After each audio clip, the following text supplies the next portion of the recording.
Steven here. How are you all doing? Well, today I'm going to cover a topic about the Incredible Hulk, or to be particular, a specific version of him. In front of you see the two versions of Gladiator Hulk. The story about him was drawn in the comics years ago, and it started with the idea that the Hulk was exiled by the Illuminati, which is a group of superheroes such as Doctor Strange, Professor X, and Tony Stark, aka Iron Man, when Hulk seemed to be getting out of hand and getting more aggressive and more violent. So they simply rocketed him in a rocket far away from Earth. And to make the long story short, he just landed in some distant galaxy, and from there he had to try and survive in a completely alien world to him. He fought as a gladiator in an arena of an alien world in order to survive. Now, only this particular Gladiator Hulk that you see here on your right is the one based on the comics, while the one on the left is based on the Thor Ragnarok movie that came out to the theaters last year. Now, both of these figures are from Marvel Select. The only other difference is that the comic book based Hulk here was released as a Disney Store exclusive. Soon to be followed, about a month or two later, was followed by the movie version that was pretty much available in all the other places, so there was no exclusivity to him. Well, anyway, why don't we just start talking about the comic book version here first. One thing to mention, both figures are quite heavy and bulky, that's for sure, and that's always the good thing about the Hulk figures and others that are made by Marvel Select, because they always have an imposing size and bulk to them. This particular version has a feathered helmet. Just try and adjust this a bit, the camera, there we go. He has a feathered helmet that in many ways resembles a Roman helmet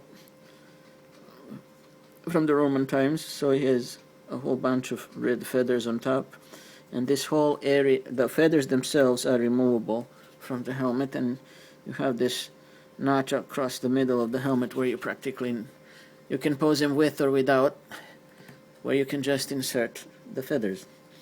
He also has a great deal of sculpting on him, and I mean, the sculpting itself is first rate, there is no doubt about it, as all the other Hulk figures that came in from Marvel Select, including other characters who are also enormous in size, like Juggernaut and the Thing from Fantastic Four, and others as well. Over here, what I believe, because I not have read the story in the comics, but I have seen Planet Hulk animated movie.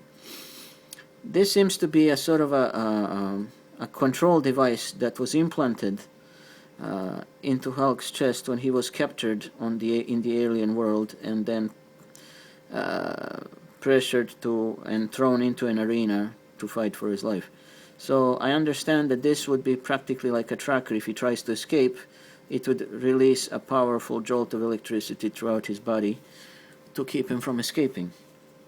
It's something similar, the similar purpose, such as an electric collar that can go around the neck in some of the movies, sci-fi movies that's been seen before. Anyhow, he has a great detailing throughout his costume, the belt and the buckle and the loincloth, and there was some great detailing on his muscles as well, and there was some black washing on it, and there was a great shoulder pad with so many spikes molded right onto it. So I mean, the design and the actual final result in the sculpting looks just absolutely amazing. He did come with two accessories, of which I think only one is useful, and the other one not as much, but I will explain what I mean. As you can tell, he came with a big rectangular shield, Roman style shield, because it really strongly resembles the shield of a Roman soldier. Let's just untangle it. So here is the shield, And just like his shoulder pads, it has an enormous spike right in the center, and sort of like a mace design with the spikes molded into the center of it. On the other side, he has rubber belts in order to be able to hold it over his left hand.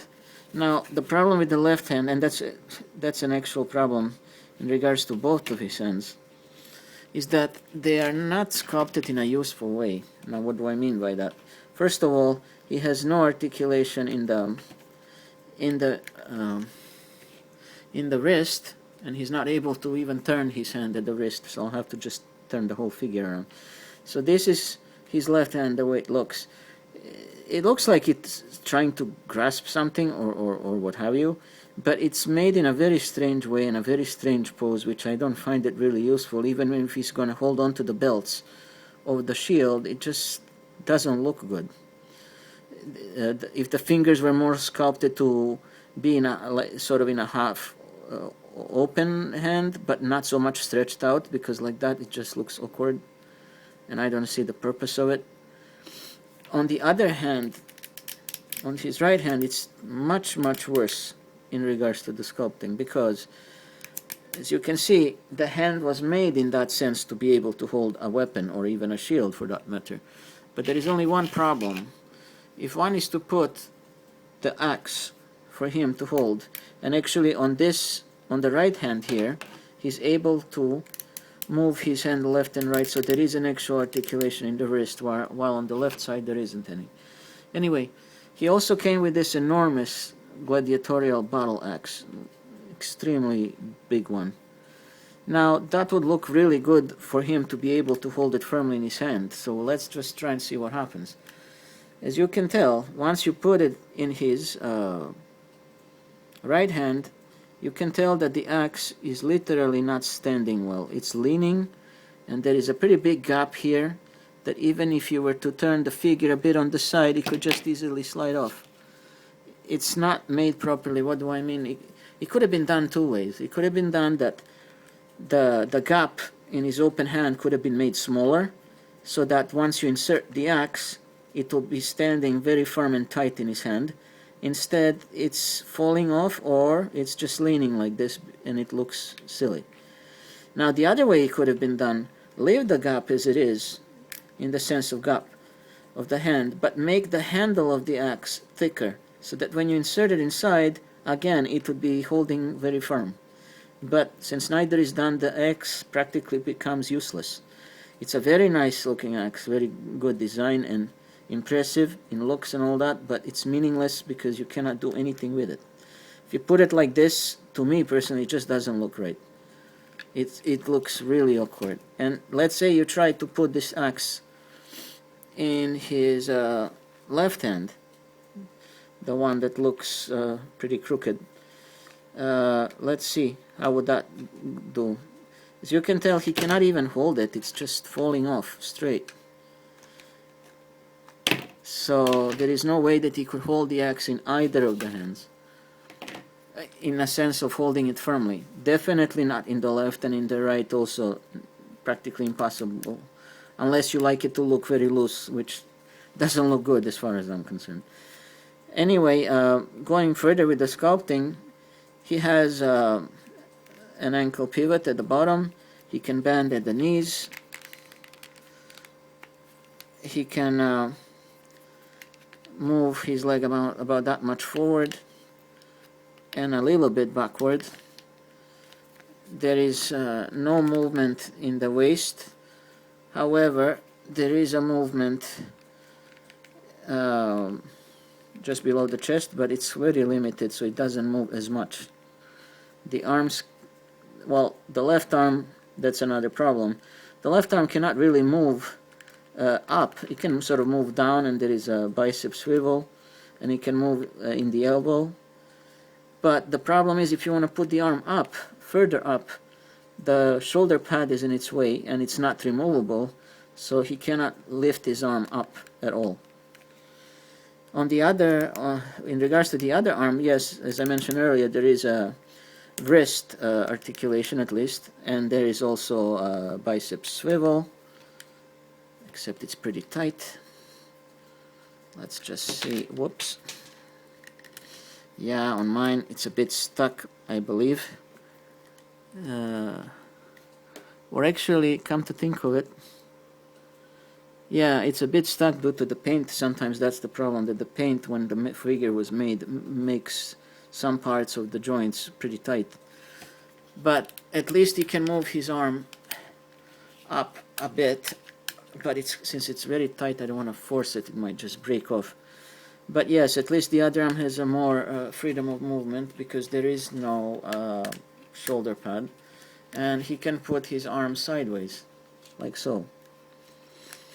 The head itself does have articulation in the neck. It can move sideways and left to right.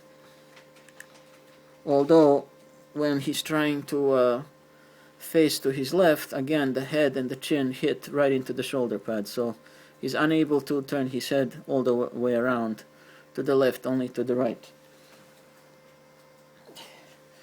And the figure itself is about 7 inches tall, and most of the Marvel Select figures are of course much taller and bigger, and in some cases heavier than their Marvel Legends counterparts. If you ask me, this is definitely a good figure, no doubt about it. The only problem is the axe and the way the hands were sculpted. That's the only minuses I see about it. But other than that, it looks pretty good. And one thing I was fiddling with to try and see if I could sort of find a weapon that could hopefully fit in his hand, since the axe unfortunately cannot, except for the shield. I discovered, rummaging through some other toy lines, that this enormous wooden club with the spikes can actually fit in his right hand, and it can fit pretty firmly actually. Now you're wondering, where is this club coming from? Well, this club is coming from Shadow Beast from Masters of the Universe Classics. I have some of those guys, and Shadow Beast seems to have the problem of not being able to hold it very well, because the club itself is pretty heavy, and it's top heavy as well. And the only way it would work, if not for the Shadow Beast, it seems to work just fine in regards to Gladiator Hulk here. So I'll just push it in, and then I'll show you how it looks. There. This is how it would look when he's the one holding it. And actually he's able to hold it properly. And let's take a look from this side. He's able to hold it pretty tight in his hands. And that's what I was hoping from the axe, but unfortunately that's not going to be the case. So there is weapons you could use, as long as you rummage around and see what other weapon could easily fit in this wide open hand. So in my case I found this club, and it fits just fine. Even though it's not his original weapon, but it serves the purpose, and I can even lift it a bit further up. So there, that would be the Gladiator Hulk, the Disney exclusive version. And let's just put the shield back, and then we're going to take a look at his movie counterpart, the Gladiator Hulk from the Thor Ragnarok movie.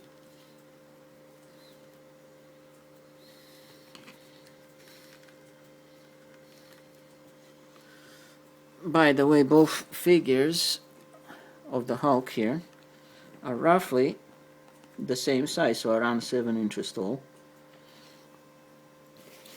So let's take a closer look at the Thor Ragnarok Gladiator Hulk. This figure is also massive in size and very heavy, so it's not just a hollow piece of plastic. And there is again great deal of detail on his armor and on his helmet, and the helmet, the movie version helmet, is somewhat a bit different. First of all, it has sort of like a Roman/Greek style battle helmet, and the way it looks to me, it more resembles a helmet of a centurion in a Roman legion, and a centurion would be practically an equivalent of a general in a Roman legion. So it looks pretty neat. Definitely slightly different design from the Disney version.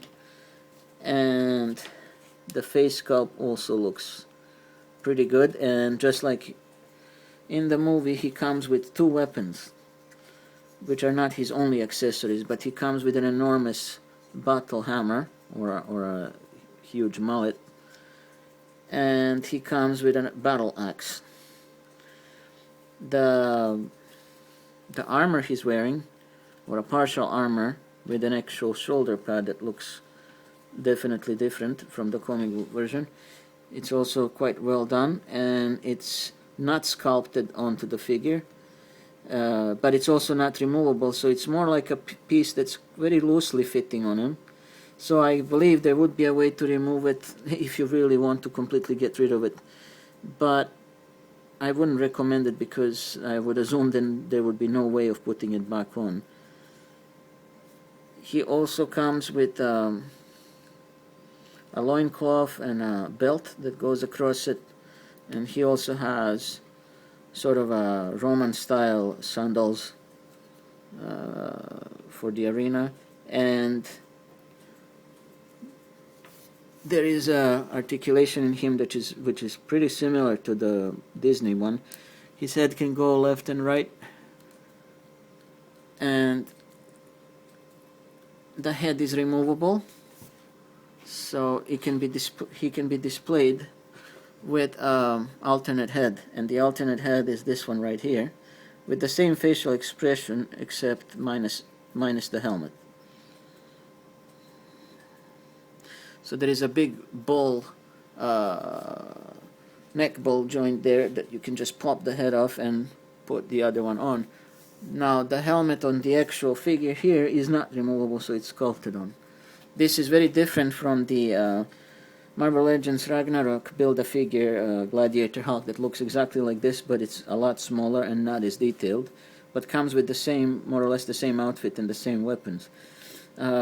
In order for you to have the Build-A-Figure Gladiator Hulk that looks very much like this but smaller in size, you would have to pretty much spend a great deal of money just to get all the figures from that wave in order to build them.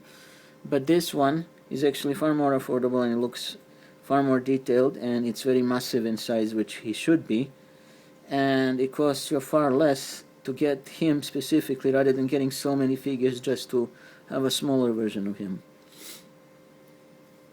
Now the other things he actually came with, because the hands that he has are the ones holding the weapon, but he also came with the closed fist hands, since those weapon holding hands can be popped out, and then you can just insert these, the fist ones. And they also have the connectors at the bottom here, so that you just pop them into the arms, and there is an articulation so that the arms can actually move back and forth, so there is an articulation in that area. And the remaining articulation of the figure itself is that there is a articulation on the upper part above the knees of the leg itself. Now the only thing is, on mine it's pretty darn stuck, but you can see the outline of it right above the knee. He can actually also bend in the knee, and he can also bend in the he can bend in the knee, and he has articulation in the ankle. There is no, and of course I almost forgot, there is an ankle pivot. And in the waist there is no articulation, but however, just below the chest he's able to turn left and right in a limited fashion. The arms can go up, and again the figure, just like the other one, is made in such a tight way that you can barely lift the arm at all going up. There is a bicep swivel.